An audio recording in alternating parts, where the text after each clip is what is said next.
સુરતના ઉધના વિસ્તારમાં 2 રાઉન્ડ ફાયરિંગની ઘટના સામે આવી છે। આશીર્વાદ ટાઉનશીપ ગેટ પાસે આવેલ આરાધ્યા કોર્પોરેશન ઓફિસમાં ફાયરિંગની ઘટના બની હતી।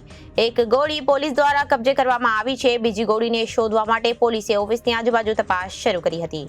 સુરતના ઉધના વિસ્તારમાં 2 રાઉન્ડ ફાયરિંગની ઘટના સામે આવી હતી। આશીર્વાદ ટાઉનશીપ ગેટ પાસે આવેલ આરાધ્યા કોર્પોરેશન ઓફિસમાં ફાયરિંગની ઘટના બની હતી।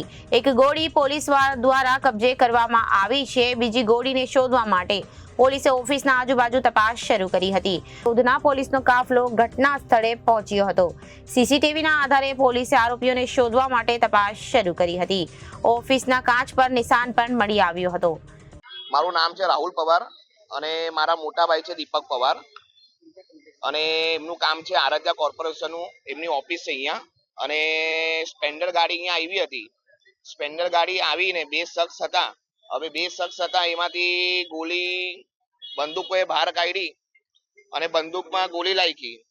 એક બેન છે લેડીઝ છે, એ જોઈ ગયા અને ફાયરિંગ કર્યું। બહાર નીકળ્યા પછી લેડીઝ અમને કીધું કે ભાઈ આવી રીતે કોઈ આવેલું હતું અને બંદૂક કાઢીને સામે ગોળી મારી। ગોળી ઝાડ પર વાગી છે। ઝાડ પરથી વાગીને અંદર દરવાજા કાચ મારી ક્રોસ અને અંદર ગોળી ગઈ છે। એ તો કયું કારણ છે હવે અમને તો કઈ ખબર નથી। હવે પોલીસ જાણ કરશે, જો આરોપી પકડાશે તેમને પૂછવામાં આવશે કે ભાઈ કયા કારણથી ગોળી ચલાવવામાં આવી છે। મારા ભાઈનું નામ છે દીપક પવાર। જૂની અદાવત તો હવે ખબર નથી પડતી, પણ હવે ખબર નથી, પોલીસ વાળા પકડે તો ખબર પડે કે ભાઈ કઈ અદાવત છે કઈ નથી અદાવત। ઉધના વિસ્તારમાં વેલકમ પાન સેન્ટરથી પીસ પોઈન્ટ બાજુ જઈએ ત્યારે વચ્ચે આરાધ્યા ફાઇનાન્સ કરીને એક ફાઇનાન્સની જે કંપની છે, શોપ છે, એમાં એક ફાયરિંગની ઘટના બની છે। આ ઘટનામાં જે પ્રાથમિક વિગત છે એ મુજબ એક બાઇક ઉપર 2 જણાએ આવી અને આ ફાયર કર્યા હોવાનું માહિતી છે।